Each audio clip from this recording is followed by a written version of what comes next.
Muy buenas noches, jóvenes. ¿Qué tal? ¿Cómo están? Los saluda el profesor Joao Arias del curso Historia del Perú.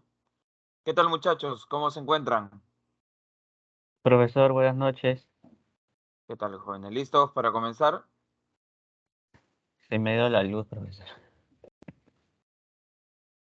Aquí estoy, jóvenes, justamente ya compartiendo las diapositivas.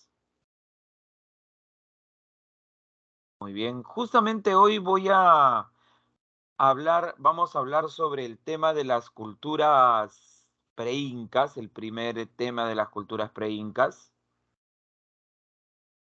Bueno, aún así con las adversidades están ahí pudiendo estudiar, está muy bien, excelente chicos.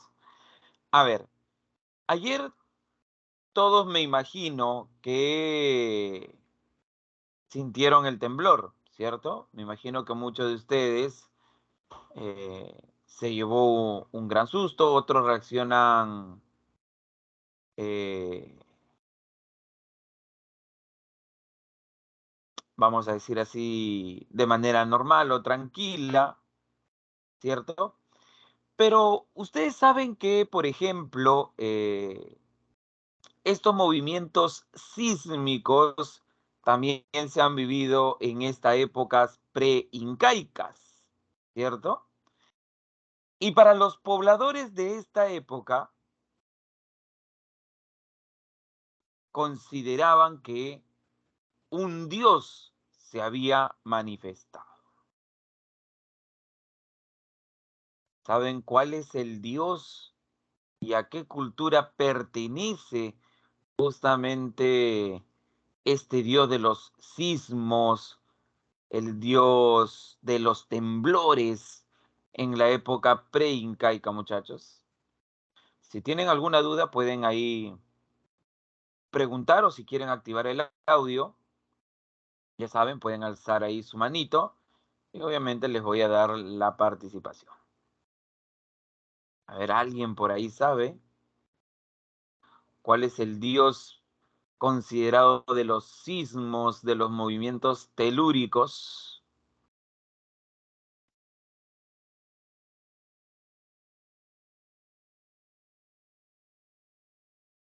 Muy bien. Si no saben, no se preocupen. Igual vamos a hablar de ellos, por ejemplo. Hubo una, muy bien, me dicen, profe, el dios es Pachacamac. Pachacamac, así es. Y este dios Pachacamac pertenece a la cultura Lima, muchachos, a la cultura Lima. Pero así como podemos hablar, así como podemos hablar de la cultura Lima, podemos hablar de sus dioses, también vamos a hablar de otras culturas donde sus dioses van a ser un factor muy, pero muy importante. A ver, me indican por ahí si de repente se escucha entrecortado para todos o solamente para alguno de sus compañeros.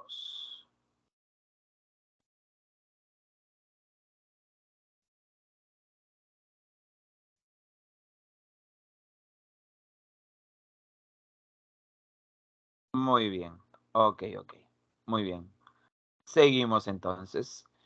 Ahora, vamos a empezar con este tema y para poder hablar justamente de las culturas de este periodo, no se olviden que había una diferencia entre los pueblos antiguos o las primeras civilizaciones en nuestro país y este periodo que es considerado como las altas culturas.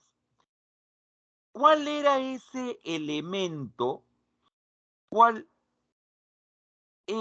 cuál era ese elemento, jóvenes, que diferenciaba, repito, que diferenciaba a una civilización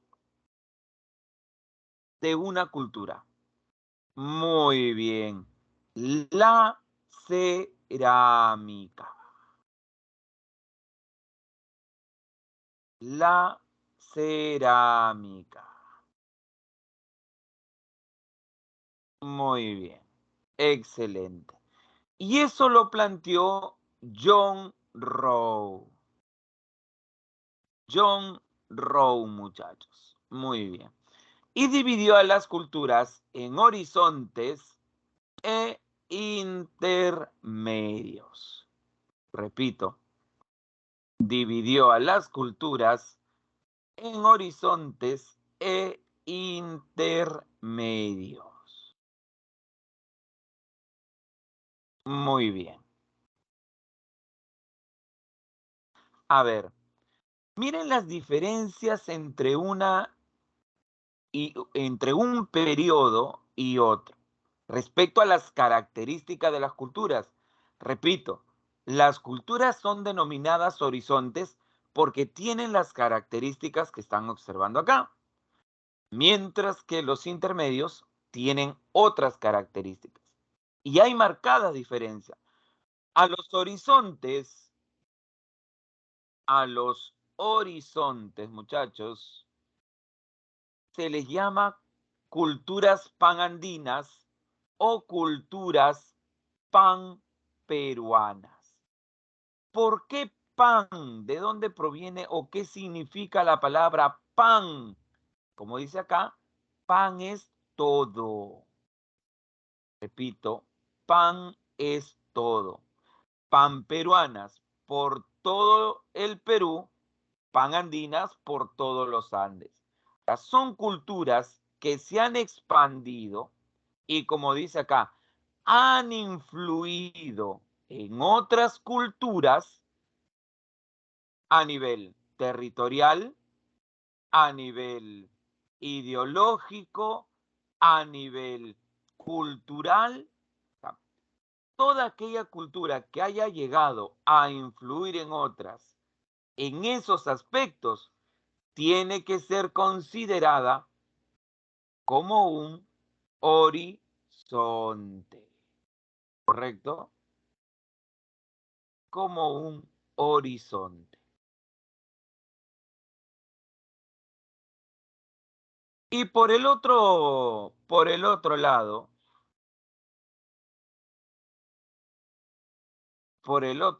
jóvenes, tenemos a los intermedios.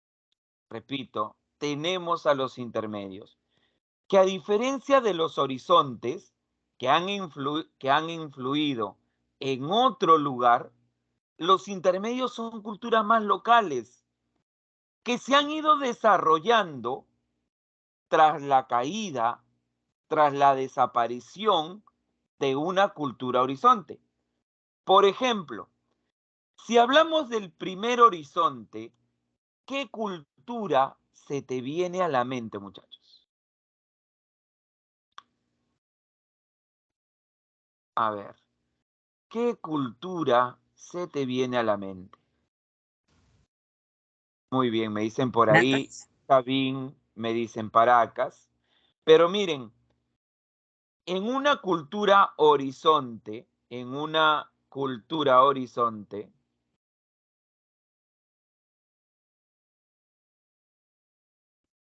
siempre hay una cultura que predomina. Y esa es la cultura chavín.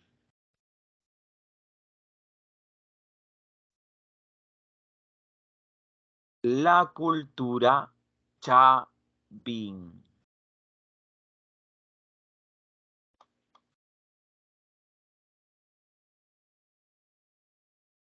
Y tras la caída de Chavín,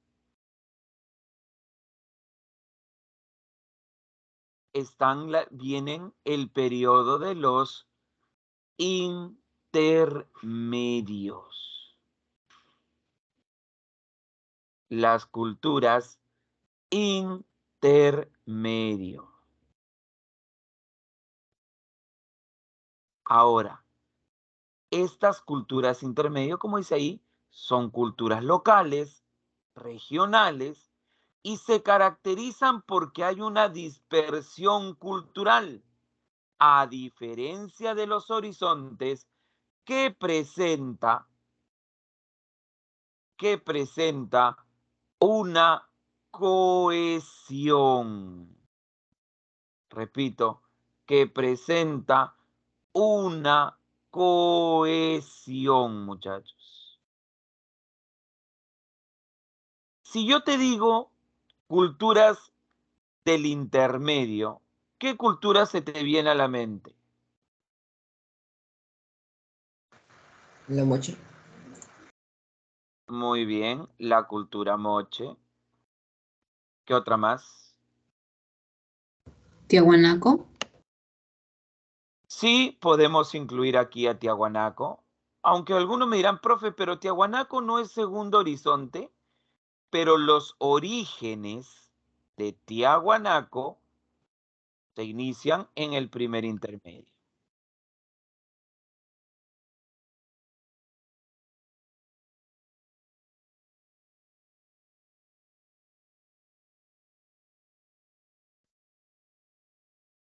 Muy bien. Nazca también podríamos incluir. Ya.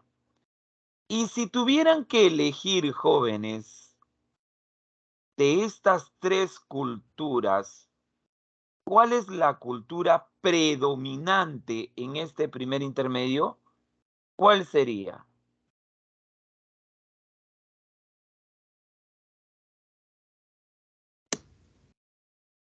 Nazca.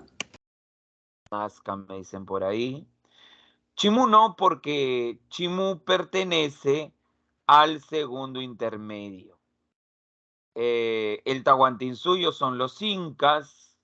Sechín pertenece más al periodo del primer horizonte, pero en la etapa del formativo inicial. A ver, recuerden esto, recuerden esto. En un horizonte, hay una cultura predominante. Hay una cultura predominante que es la cultura chavín. En los intermedios, jóvenes, no hay cultura predominante.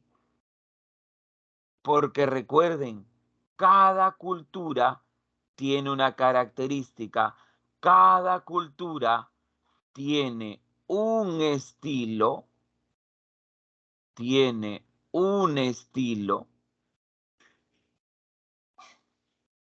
distinto. Moche tiene una característica, Nazca tiene una característica, Tiahuanaco tiene otra característica. No se olviden, en los intermedios no hay culturas de qué tipo. Profe, ¿en dónde estaría la cultura la cultura Paracas? ¿En el segundo horizonte, no en el primer intermedio? Estaría en el primer horizonte. Pero repito nuevamente, las culturas, en el caso de los horizontes, siempre hay una cultura predominante. Y ahora van a entender, ahora que expliquemos a cada periodo, van a entender por qué a Paracas se le ubica en el primer horizonte, pero por qué no lo he colocado acá. Repito, acá estoy colocando a la cultura predominante del horizonte. ¿Ya? Después de un intermedio, después hay una cultura en los intermedios que poco a poco comienza a desarrollarse y comienza a dominar y comienza a invadir a otros pueblos, comienza a hacerse más fuerte, comienza a dominar territorios, comienza a expandirse. Comienza a expandirse. Y a partir de ahí, jóvenes, se desarrolla otro horizonte. Y en el segundo horizonte, muchachos, en el segundo horizonte, ¿cuál es la cultura predominante? Muy bien, el Imperio Wari, ¿cierto? El primer imperio panandino, el Imperio Wari.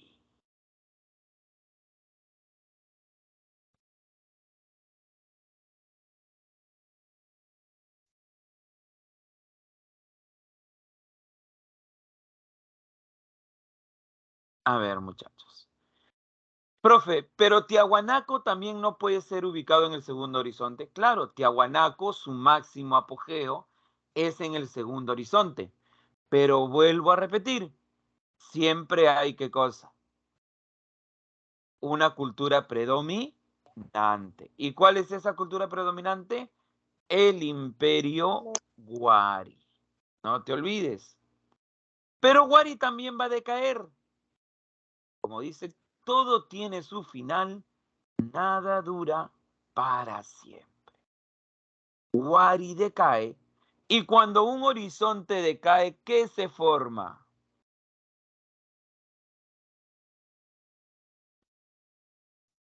¿Una civilización? Civilización, me dicen por ahí. ¿Un segundo intermedio? Un segundo intermedio. Muy bien. Un segundo intermedio. Muy bien. Y en ese segundo intermedio podríamos mencionar, por ejemplo,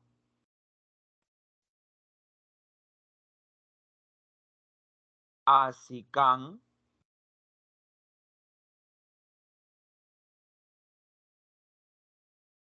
a Chimú,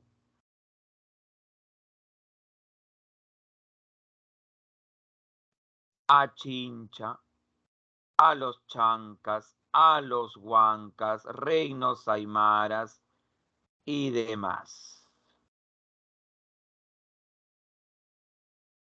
Muy bien. Pregunto nuevamente, ¿cuál será la cultura predominante?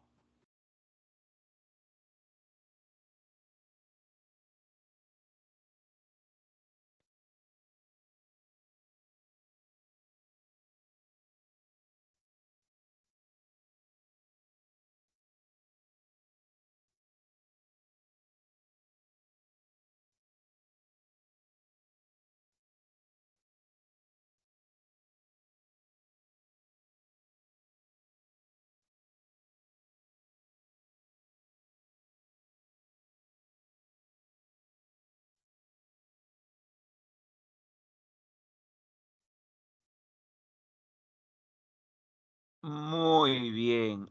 Excelente, No hay muchachos. una cultura predominante. No hay una cultura predominante porque cada una de ellas tiene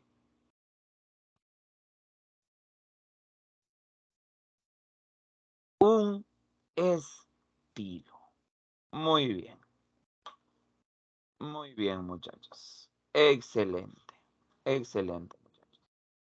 Y ahora sí vamos al tercer horizonte. Y en el tercer horizonte, ¿a quién tenemos, jóvenes?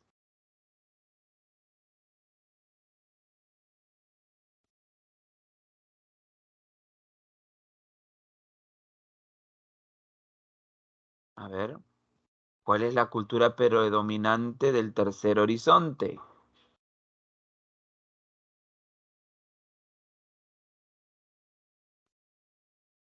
Los incas. El Tahuantinsuyo.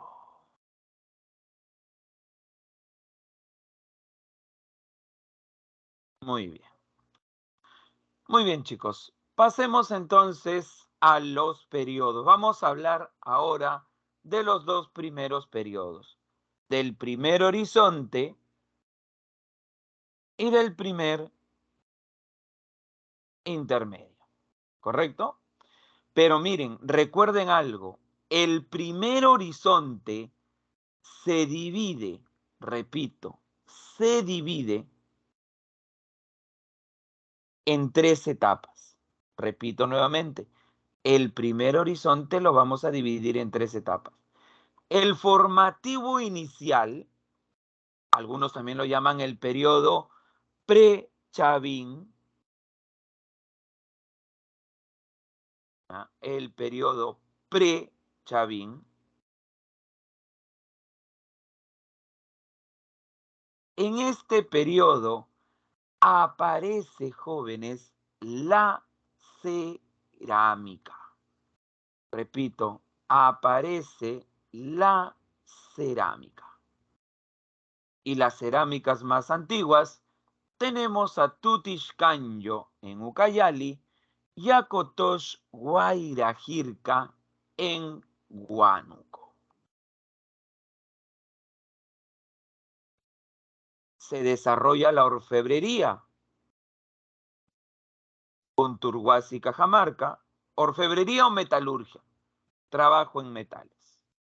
El desarrollo de la hidráulica, canales de regadío, como sería el canal de Cumbemayo en Cajamarca. El cultivo del maíz, debido al desarrollo de la hidráulica, y el uso del telar. En el caso del telar, el telar es una máquina de tejer. Repito, rudimentaria, de madera, pero es una máquina de tejer. Ahora, recordemos, en el arcaico, jóvenes, ya habían tejidos. Pero ¿cuál es la diferencia? ¿Cuál es la diferencia, jóvenes, entre los tejidos del formativo inicial y los tejidos en el periodo arcaico?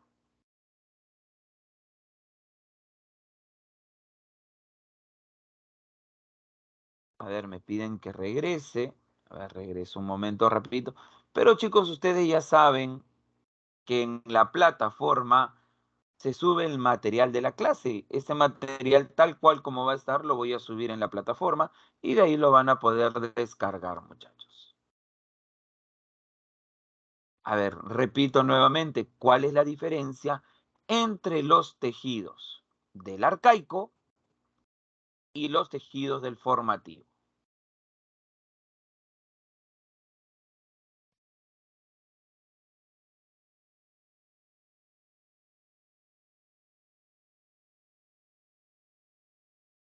El uso del telar. El uso del telar. En los dos casos se utiliza algodón o se puede utilizar la lana. La diferencia es por el uso del telar. ¿Por qué? Porque en el arcaico, repito, en el arcaico estaba hecho a mano. Repito, en el arcaico estaba hecho a mano. En cambio, en el formativo se está utilizando una máquina. Ahí está la diferencia. ¿Sí? ¿Se entendió, muchachos?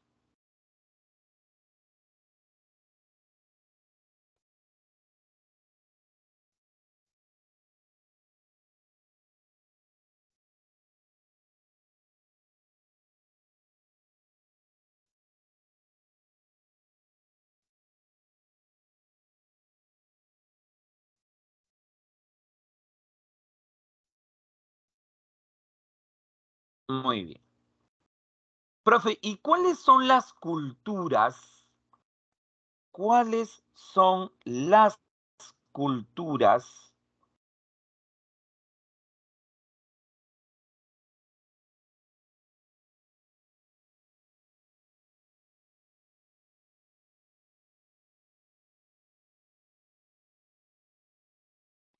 que pertenecen a este formativo inicial, profesor. A ver, muchachos. Las culturas de este formativo inicial son las que menciono ahí. Tutixcanyo, Cotox-Guairajirca, Cunturhuasi, Paco Pampa. Podría agregar ahí a Moxeque, podría agregar ahí a Cupisnique, a Sechín, por ejemplo, también podríamos agregar en este periodo, muchachos. ¿Ya? Esas son las culturas. Y repito, son consideradas culturas porque ya tienen cerámica.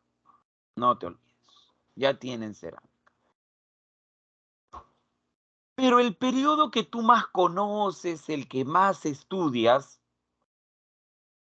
es la del formativo,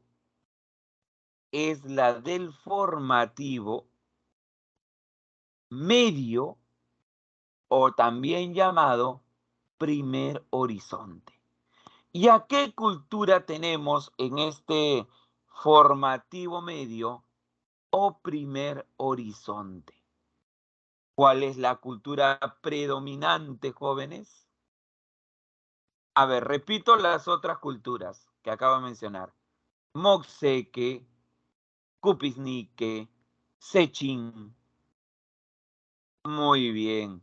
La cultura predominante sería Chavín, muchachos. Sería Chavín.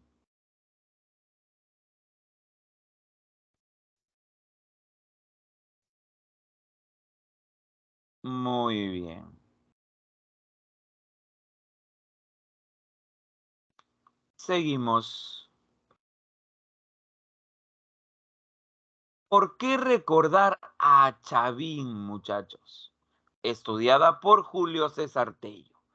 La importancia de Chavín radica en su forma de gobierno. Chavín logra consolidar el gobierno teocrático, muchachos.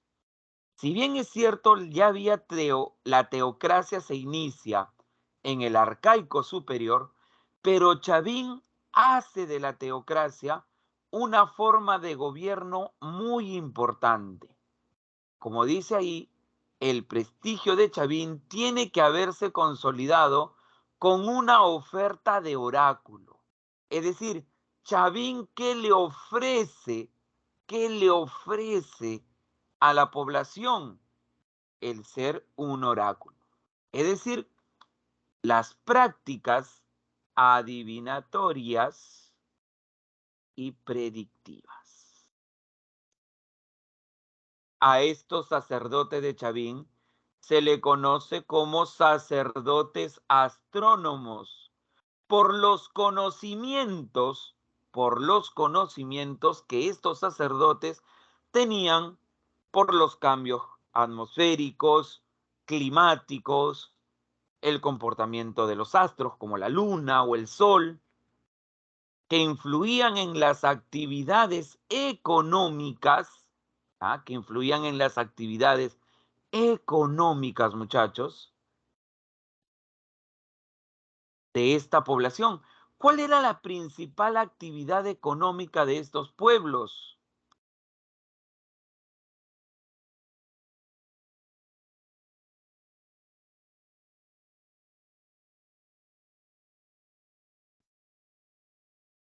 La agricultura. La actividad agrícola. Y en la actividad agrícola se tenían que tener conocimientos de técnicas hidráulicas, se tenían también que tener conocimientos respecto a lo que vendría a ser las lluvias,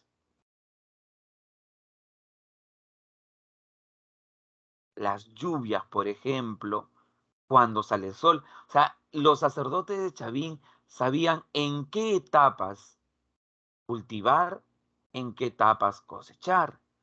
Y todos esos conocimientos se los ofrecían a las poblaciones. ¿Ya? A las poblaciones.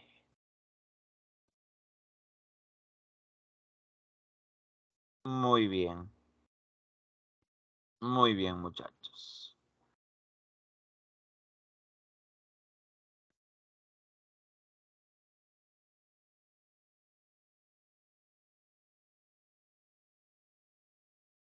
A ver, jóvenes.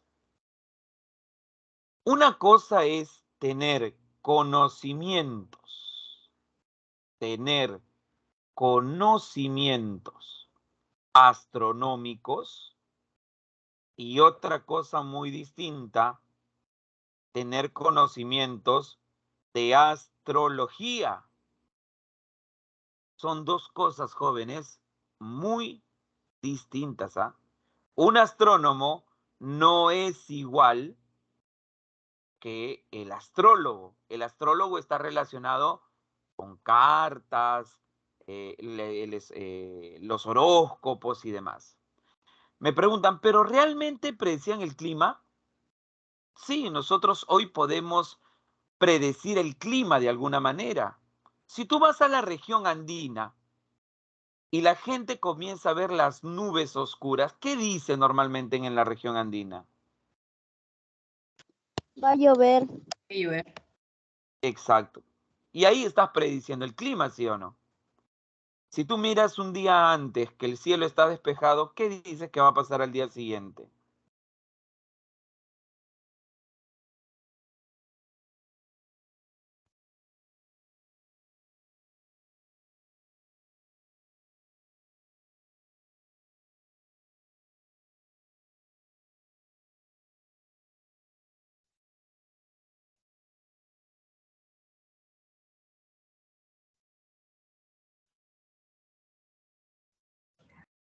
Habrá sol. Muy bien, que habrá sol, que va a estar soleado. Y no somos sacerdotes astrónomos, pero hoy estamos pues en el año 2021, ¿sí o no? Pero en esa época los sacerdotes, ¿cómo obtenían esos conocimientos? Ellos decían que los dioses,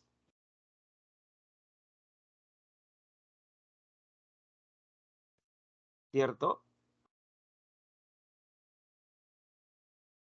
Que los Porque dioses eran le daban oráculos. claro, que los dioses le daban la información y todo eso. Pero ellos aprendieron todos esos conocimientos a través de la observación. Y así comenzaron a obtener conocimientos y a diferenciarse del pueblo, muchachos.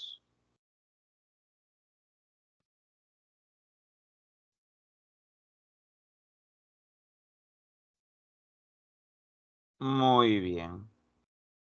Muy bien, muchachos. ¿Se aprovechaban de la población? Bueno, sí, pero repito, estamos hablando, miren en qué época se desarrolló Chavín. 1500 años antes de Cristo, muchachos. 1500 años antes de Cristo.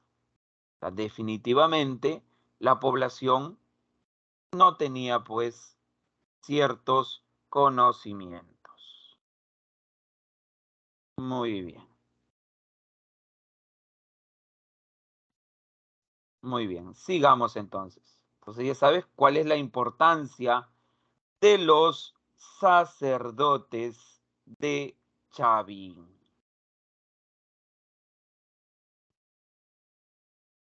¿Qué más nos dice de Chavín? Primera síntesis, hay una cohesión cultural como todo horizonte. Se le llama cultura matriz porque las culturas que reciben la influencia de Chavín posteriormente comienzan a desarrollar su propio estilo. ¿Ah? Comienzan a desarrollar su propio estilo.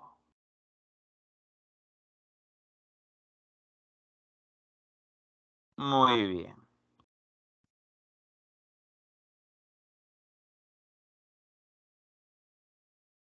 Seguimos. Centro de peregrinación porque los pueblos obviamente iban a esos lugares. Repito,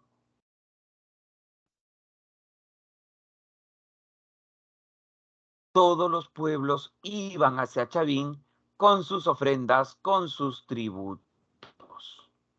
Ahora, jóvenes, ahora, muchachos,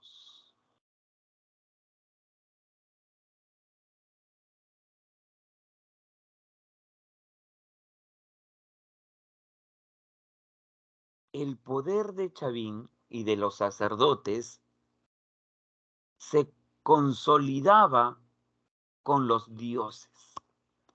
Chavín hizo que sus dioses fueran dioses terroríficos, ¿correcto? Que fueran dioses terroríficos. Y eso estuvo plasmado en su litoescultura. Repito, estuvo plasmado en su litoescultura. Muy bien.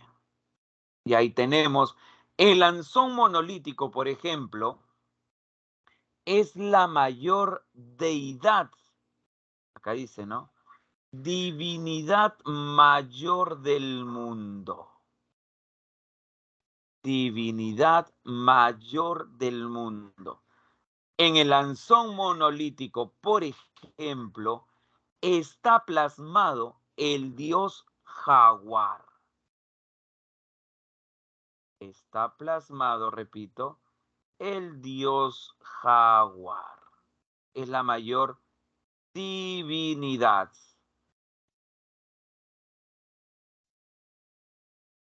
Muy bien. De ahí tenemos, jóvenes, la estela de Raimondi, el dios de las varas, el dios de los báculos, muchachos, ¿no? Con cabeza de serpiente, la estela de Raimondi. Las cabezas clavas con rasgos felínicos. Repito, con rasgos felínicos. Tenemos a la estela de Yauya. Esta estela de Yauya que tiene una figura ictiomorfa, la figura de un pez. La estela del cóndor, que creo que ya sabemos qué imagen tiene plasmado, ¿sí o no, muchachos?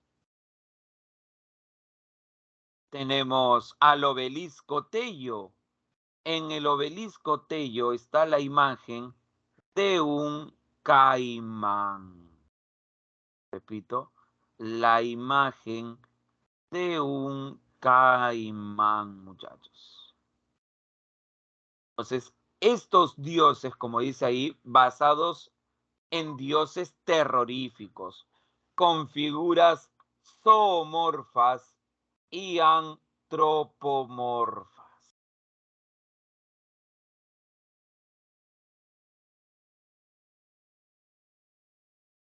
Entonces ya sabes cómo pudieron estos Chavín consolidar su poder. Muy bien. Y en la cerámica, ahí vemos las características de la cerámica, una cerámica ceremonial, el huaco ceremonial, el cuello gollete, el haz estribo, cerámica monócroma, un solo color. Profe, ¿qué es decoración incisa?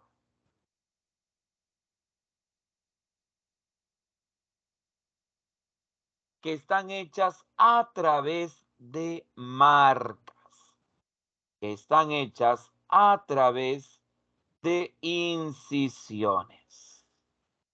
A eso se refiere con decoración incisa. Muy bien. Profe, ¿y qué pasó, jóvenes? Profe, ¿qué pasó con Chavín? A ver.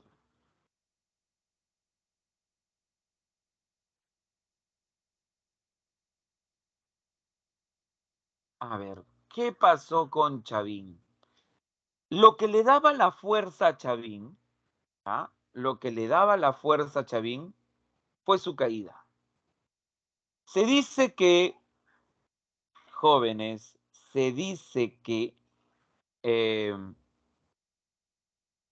vamos a decir así, en esta época se vivían también fenómenos del niño.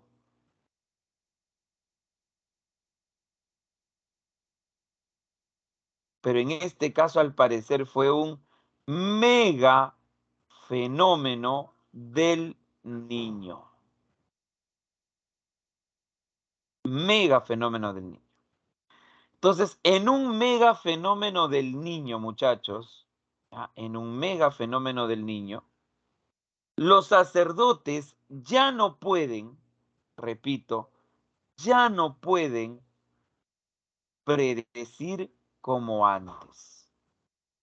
Repito, ya no pueden predecir como antes. Y comienzan a perder prestigio. La población se comienza a alejar de Chavín, muchachos. Muy bien. Muy bien, muchachos. Seguimos. Seguimos. El formativo final, jóvenes, es la última etapa del primer horizonte. Por eso ahí está ubicado Chavín de Huántar, muchachos. ¿Correcto? Ahí está ubicado Paracas. Ahí está ubicado Paracas. Paracas Cavernas, todavía recibe una influencia de Chavín. Ahora, ¿quién estudió a Paracas? Julio César Tello y Toribio Mejía Céspedes.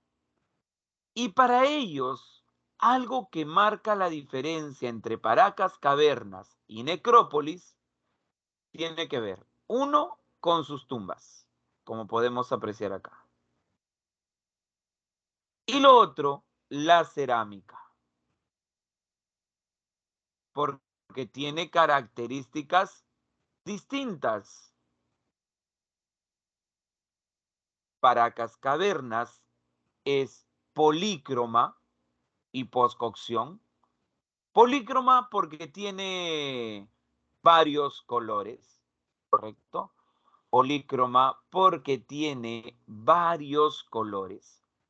Y en necrópolis es monócroma, un solo color. Profe, ¿qué quiere decir poscocción? Pos quiere decir después. Es decir, que se pintaba, repito, se pintaba después de haber sido cocida en el horno. A eso se refiere poscocción. Y precocción porque se pinta antes de meterla al horno. Ahí están las diferencias. Desde Paracas Cavernas,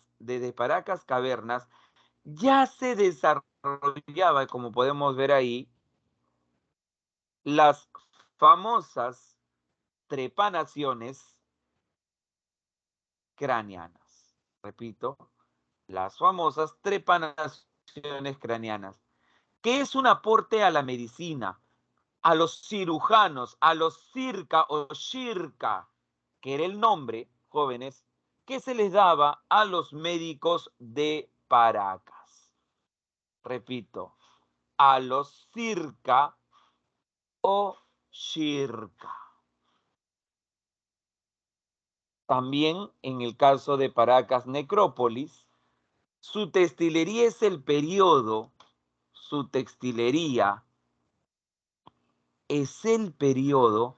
de mayor esplendor de los Paracas. Los tejidos más hermosos, los tejidos, digamos, más vistosos y que sus colores y texturas se han mantenido y se mantienen hasta hoy, Paracas Caverna. Profe, en Paracas Necrópolis, ¿en Paracas Caverna no había tejidos? Sí había tejidos, muchachos. Sí había tejidos.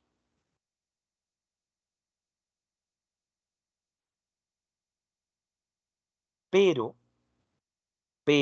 muchachos, no eran tan hermosos como los de Necrópolis. Y algo que se han encontrado tanto en las tumbas de cavernas como en las tumbas de Necrópolis son las famosas deformaciones craneanas. Repito, las famosas deformaciones craneanas,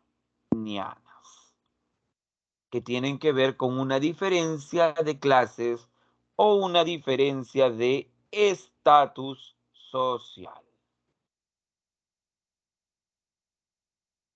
Muy bien.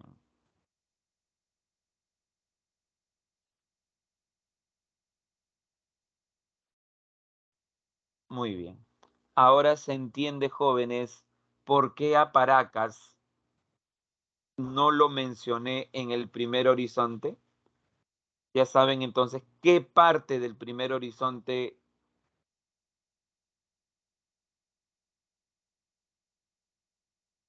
es donde se encuentra Paracas, muchachos.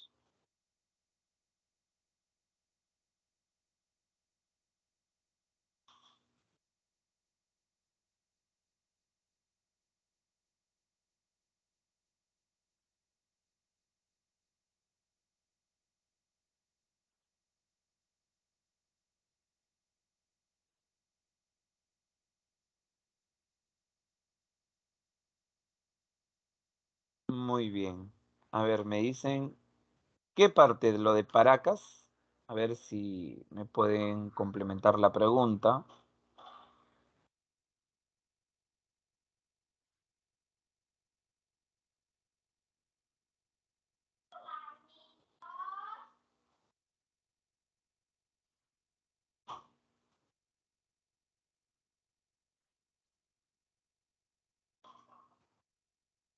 ¿Por qué Paracas está en el primer horizonte?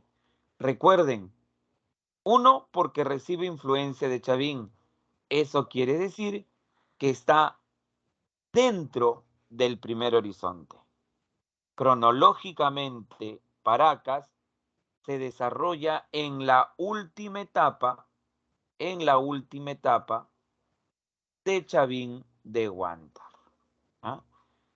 Paracas se desarrolla en el formativo final, que es la última etapa, repito nuevamente, del primer horizonte.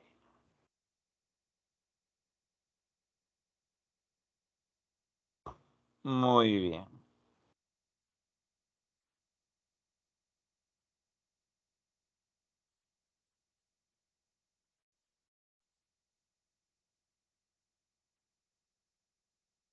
Muy bien. Ahora, Paracas no es la única cultura del formativo final.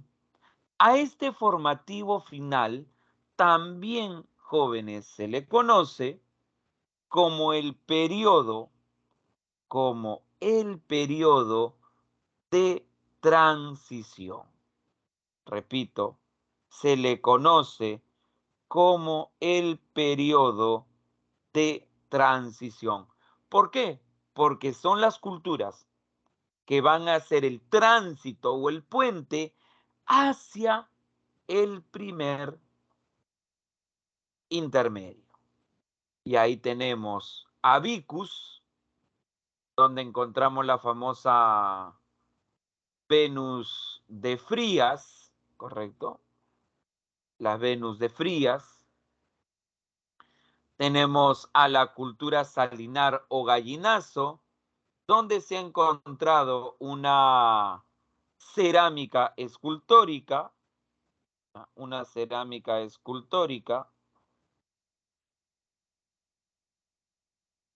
y tenemos a la cultura púcara, donde encontramos al famoso monolito degollador. Repito, el famoso monolito degollador, muchachos.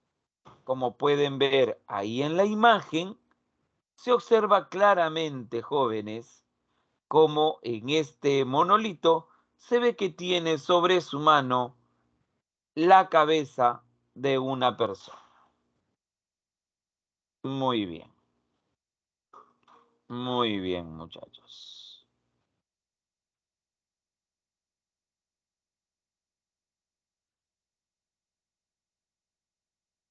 Muy bien, muchachos. Y pasemos al primer intermedio. Y ahí tenemos todas las culturas. Tenemos todas las culturas que pertenecen al primer intermedio. O por lo menos las más importantes. ¿Ah? Las más importantes, muchachos. A ver, chicos. Ya expliqué. ¿Por qué a Tiahuanaco? ¿Por qué a Tiahuanaco lo ubicamos en el primer intermedio? Porque ahí estarían sus orígenes. Repito, porque ahí estarían sus orígenes.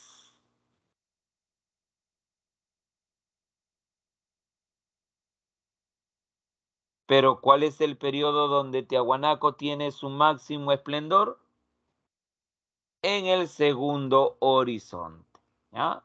Nosotros vamos a hablar de Tiahuanaco en el segundo horizonte, por si acaso. ¿Cuáles son las características? Bueno, ya hemos visto las características generales de los intermedios, pero a diferencia del primer horizonte,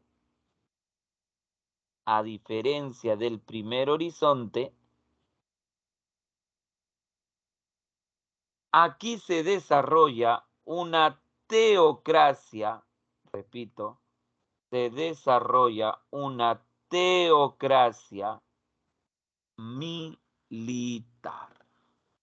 Repito, una teocracia militar. Ya no solamente son sacerdotes astrónomos, ahora son sacerdotes guerreros. A los sacerdotes guerreros se les va a dar el nombre, jóvenes, de Siequich. Repito, se les va a dar el nombre de Siequich. El señor de Zipán, era un Siequich. ¿Correcto? Era un Siequich. De ahí tenemos que son culturas regionales, hay una dispersión cultural. Ginecocracia, ¿por qué, profesor? Porque recordemos que la ginecocracia, jóvenes, es el gobierno de las mujeres.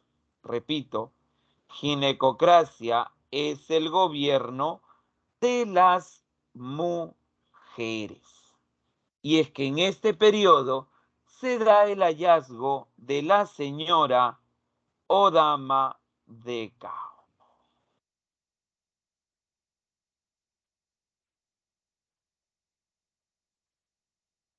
Muy bien.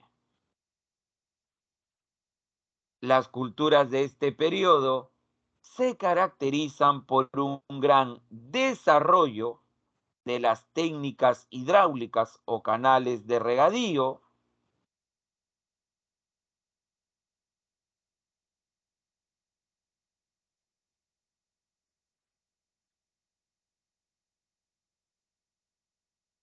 y jóvenes, la cerámica en este periodo se le considera como los maestros artesanos.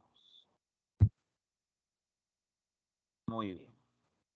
Así que ya saben por qué son importantes estas características.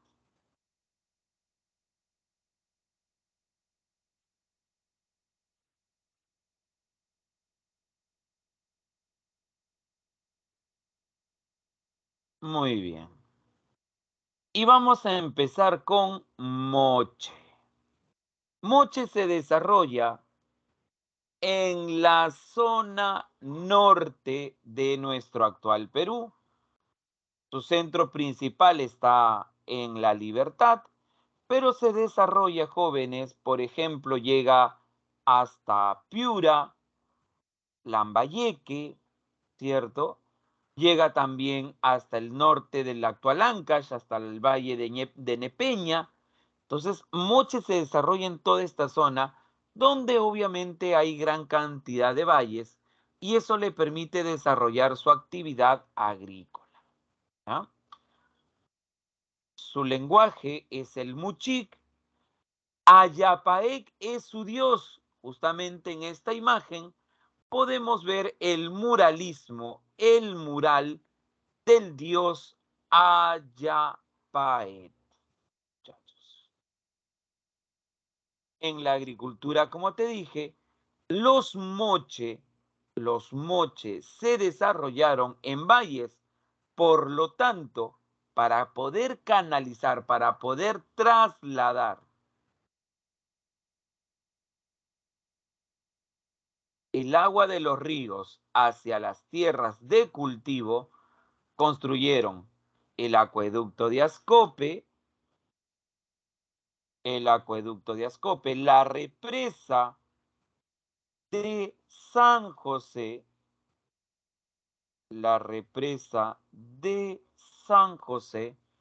y el canal de la Cumbre, muchachos. ¿Ah? El canal de la Cumbre. Y a nivel de arquitectura, algo que tienen que recordar, todas las culturas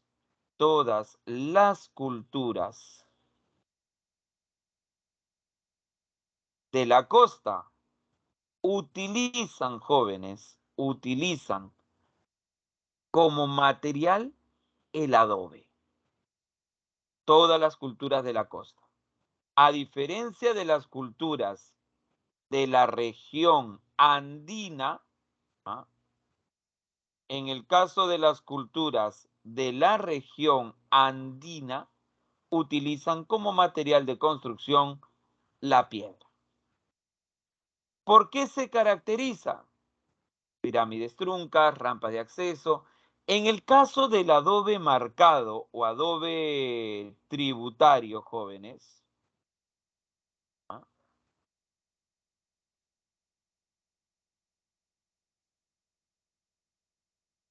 Recuerden lo siguiente.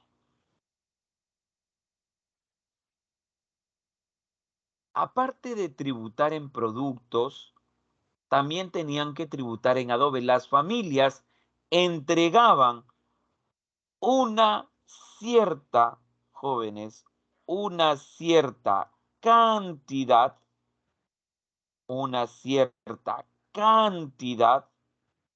de adobes. Y por eso se le llama adobe marcado o tributario. Y los sitios importantes tenemos ahí la Huaca del Sol, la Huaca de la Luna. La Huaca del Sol era como su centro administrativo, mientras que la Huaca de la Luna es como su centro de adoración. En Huaca Rajada, ¿ah?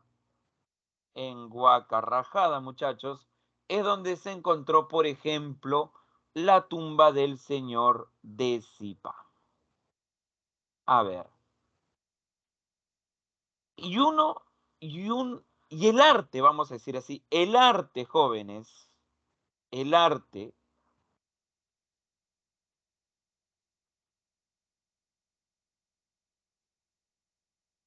más importante, el arte más importante era la cerámica. Se dice que habían talleres especializados para la fabricación, para la producción de cerámica, en el caso de Moche.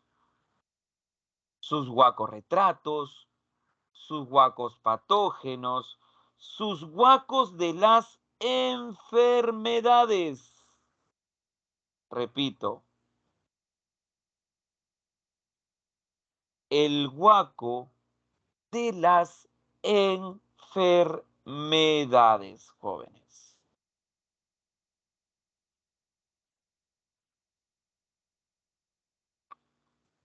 Y los huacos que tú más conoces, obviamente, son los llamados huacos eróticos o huacos sexuales, porque en los últimos meses Moche estuvo en el ojo de la noticia porque se habían colocado estas réplicas a las afueras del museo. Ahora, se le considera un diccionario ilustrado por toda la información que nos brinda, nos muestra su realidad, son cerámicas escultóricas dentro de las características de la cerámica mochi.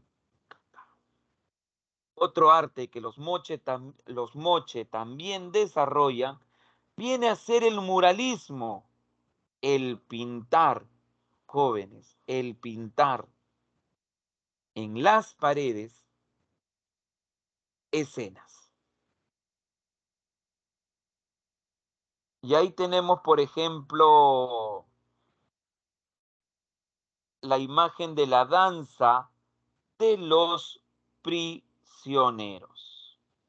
Repito, la imagen de la danza de los prisioneros. Y ahí se observa cómo eran tratados, cómo eran ajusticiados los prisioneros de guerra.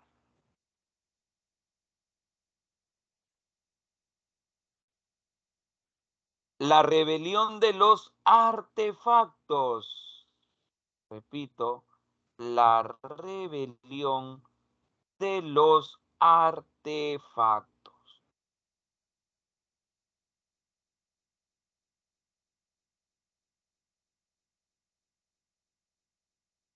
Porque ellos pensaban que sus objetos que ellos habían fabricado, muchachos,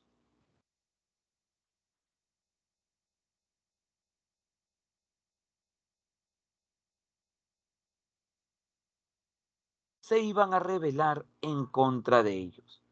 De ahí el nombre de la rebelión de los artefactos. Muy bien. Seguimos.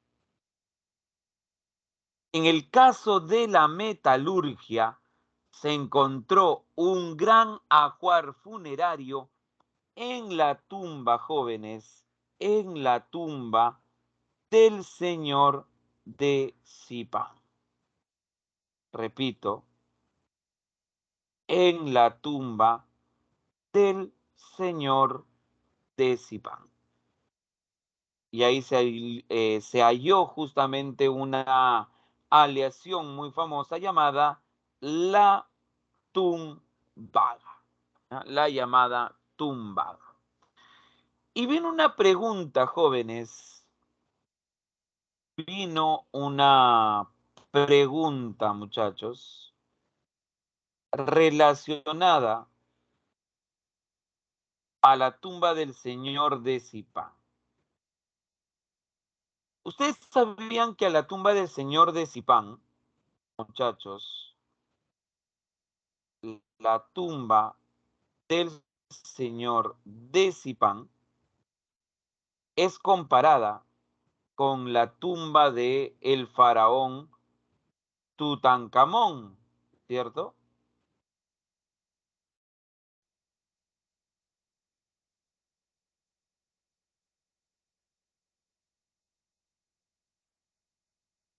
¿Saben por qué la compararon? La compararon, muchachos, porque las dos son consideradas las primeras tumbas intactas. Repito, son consideradas las primeras tumbas intactas. Y ahí viene la pregunta de examen de admisión. ¿Qué nos representa o qué nos indica, jóvenes,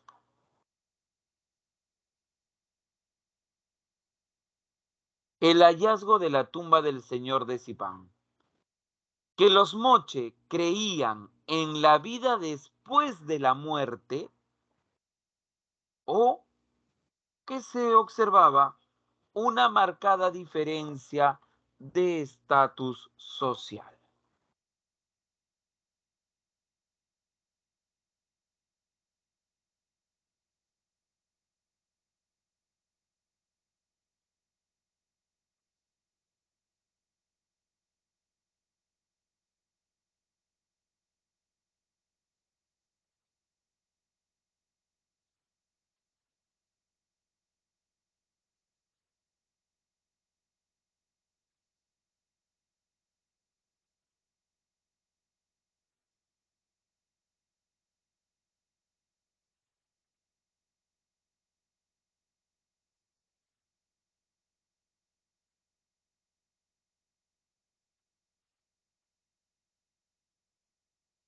Muy bien. Una marcada diferencia de estatus social. Muy bien.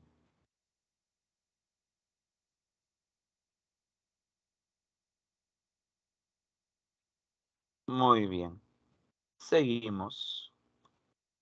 Y ahí tenemos también la imagen de la señora o dama de Cao, muchachos, relacionada con la ginecocracia.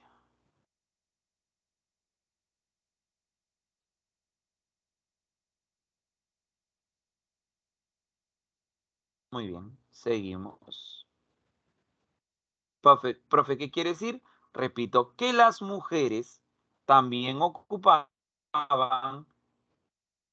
cargos jóvenes, cargos importantes, cargos de poder, cargos religiosos.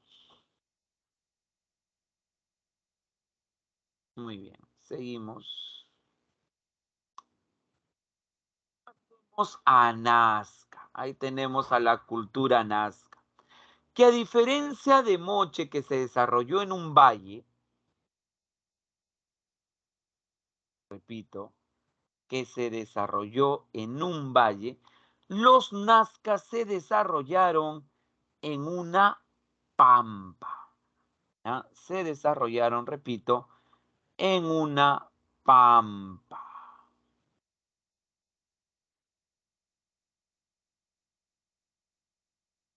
Fueron teocráticos militar. Su centro principal fue la zona de Caguache. Y los nazcas también sobresalen en técnicas hidráulicas y en la cerámica. Justamente en el caso de la cerámica, siempre comparan a Moche y a Nazca. Las comparan porque las dos son consideradas como los mejores ceramistas.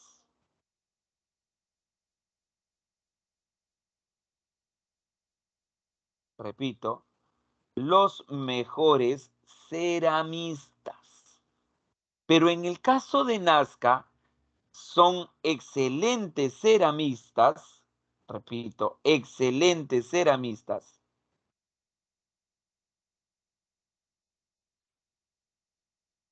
porque fueron grandes jóvenes, grandes pintores. Repito, grandes pintores, muchachos. Se dice que utilizaron más de 11 colores y como no dejaban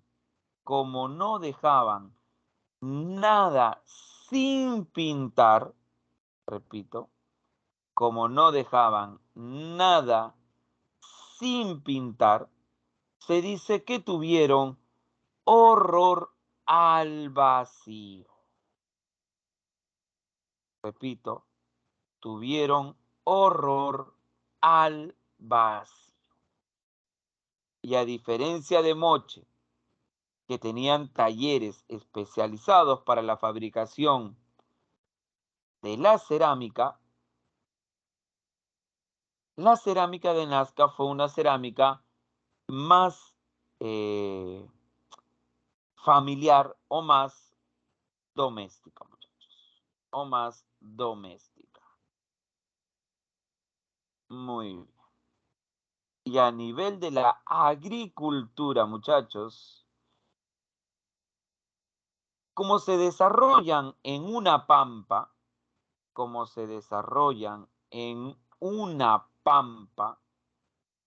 y hay escasez de agua, los nazcas tuvieron que utilizar la técnica de extraer el agua del subsuelo. Para eso construyeron los puquios, estas galerías filtrantes, estos acueductos subterráneos.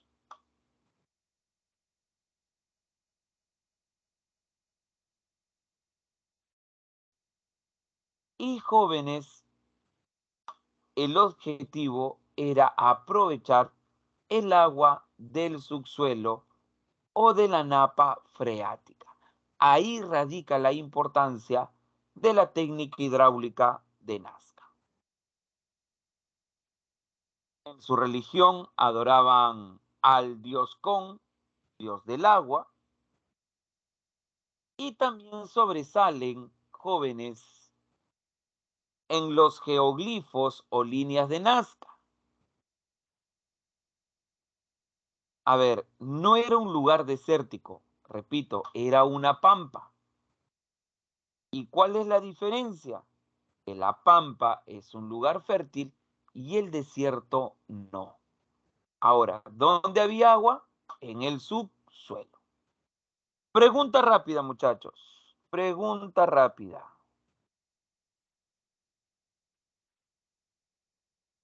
¿Quién fue el descubridor de las líneas de Nazca? María Rich. Me dicen por ahí María Reich.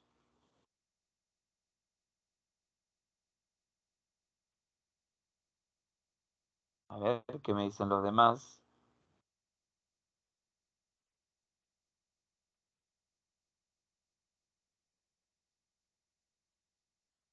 Toribio Mejía. Toribio Mejía Cespe, me dicen por ahí. Muy bien. La respuesta, jóvenes, es Toribio Mejía Cespe, muchachos. Toribio Mejía Cespe. Él es el descubridor de las líneas de Nazca y también, jóvenes, planteó que las líneas de Nazca eran seques o caminos ceremoniales. La teoría más aceptada es la de María Reich, que plantea que es un calendario astronómico agrícola. Paul Cosot, que es un calendario astronómico, y John Reinhardt, que es un culto al agua, un culto al dios Pon. Para terminar con los Nazca sufrieron también el embate de un fenómeno del Niño y que justamente a ellos les afectó más porque eliminaron los bosques de Guarango que hubieran podido frenar el impacto de ese fenómeno del Niño, muchachos. Muy bien. Muy bien. Y terminamos con las otras culturas que formaron parte del primer intermedio o primer desarrollo regional. Y ahí tenemos a la cultura Recuay, característico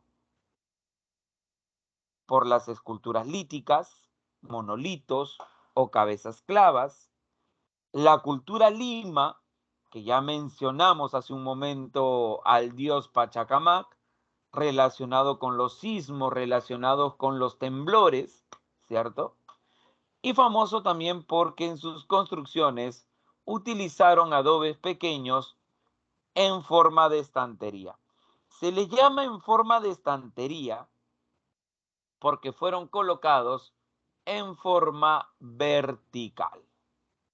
Y por último, la cultura huarpa, que tiene como centro principal Ñawinpuquio, y Huarpa Jóvenes, Huarpa,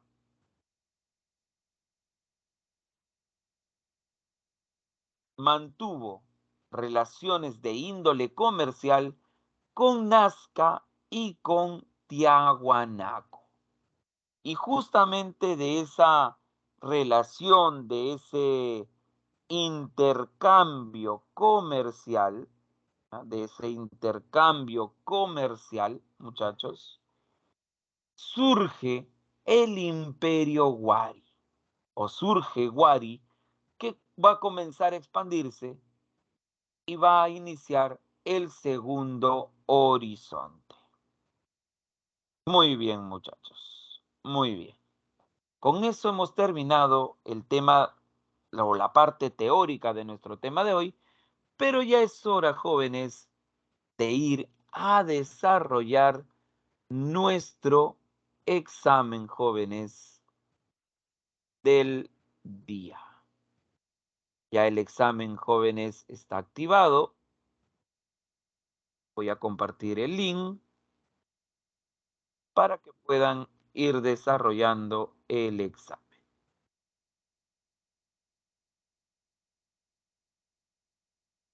Muy bien, muchachos. Muy bien.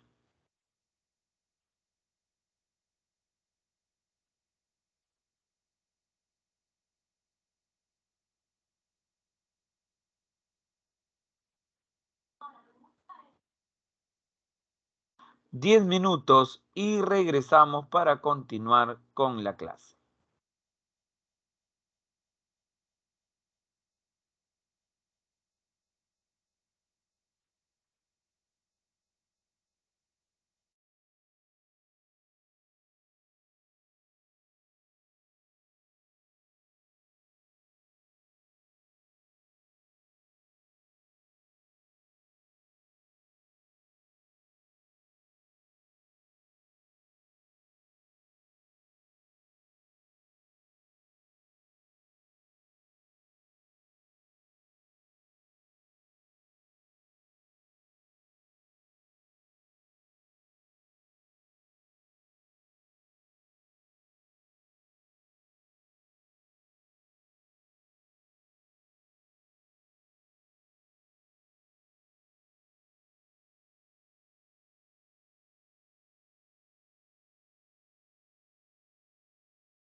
Últimos minutos, muchachos, antes de cerrar el examen.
Muy bien, jóvenes, vamos cerrando el examen, muchachos. ¿Listos?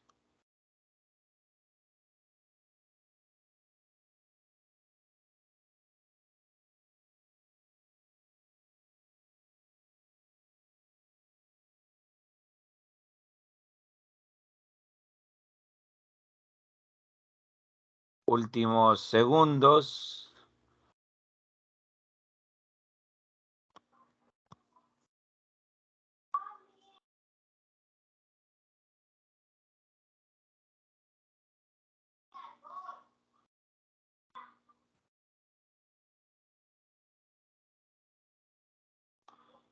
Muy bien. Cerramos el examen en 3, 2, 1. Muy bien, cerramos, jóvenes, el examen. A ver. A ver. En la pregunta número 1, chicos, en la pregunta número 1, yo les dije y les mencioné, no es lo mismo astronomía que astrología, ¿cierto? Y la mayoría, viendo el examen, ha marcado como respuesta la C, donde dice movimientos astrales. Los sacerdotes eran sacerdotes astrónomos, no astrólogos. O sea, el sacerdote de Chavín no es tu Jayín ni tu Agatha Liz. ¿Ah? No, es un sacerdote astrónomo, muchachos. ¿Por qué eres así, joven? Eso es la 1, la respuesta era la A. A la gran producción agrícola y ganadera que podía mantener a una clase privilegiada. La respuesta era la A. En la número 2, nos hablan de Nazca y nos hablan de Moche, ¿cierto? Muy bien.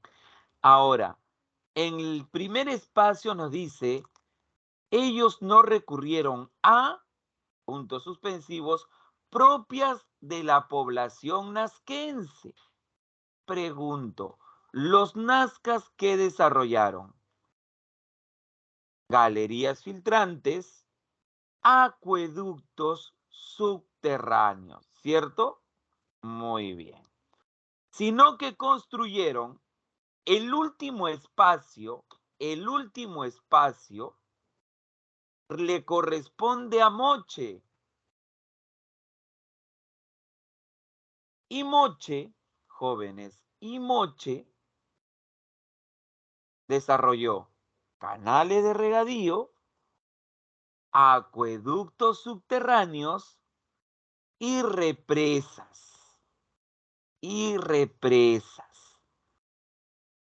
La mayoría, jóvenes, en la número 2, ha marcado, jóvenes, la C. Pregunto, ¿canalización subterránea? Bueno, en realidad es acueductos subterráneos. Ya, pero puedo aceptar que te haya dicho, bueno, canales subterráneos, pero son acueductos. Pero puquios, Moche desarrolló puquios, andenes.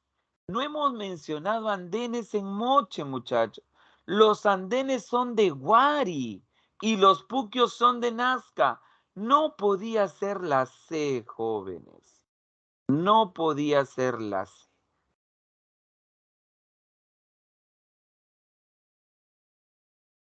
Y en la número 3, características de la primera regionalización. La respuesta, jóvenes, era la B, 3, 4 y 5. Profe, ¿por qué no puede ser la 2? La mayoría ha marcado la A. Y en la A te dice inicio de la diferencia de clases sociales. Las clases sociales, el inicio se desarrolló en el arcaico superior. Por eso dice el inicio. Si simplemente te hubiera dicho marcada diferencia social, ya te acepto que sea la respuesta. Pero si te dice inicio, en el horizonte con Chavín también habían clases sociales. Entonces no puede ser el inicio. ¿Se dan cuenta? Por eso la respuesta, como te acabo de decir, era 3, 4 y 5. Muy bien, chicos. Con eso hemos terminado nuestra clase de hoy, muchachos. Muchas gracias a cada uno de ustedes por su atención y participación y nos estamos viendo hasta la próxima clase. A ver, te escucho, José Alonso, creo que has alzado la mano. A ver, 3 y 4 me dicen por ahí que no. La 3 dice auge de la cerámica y dijimos que Moche y Nazca eran grandes ceramistas. Y la 4 te dice estados teocráticos militaristas, que es la forma de gobierno que se inicia en el primer intermedio. Sacerdotes guerreros, teocracia militar. Muy bien. A ver, ¿alguna duda? Con esto ya estamos terminando la clase. Antes de cerrar la sesión.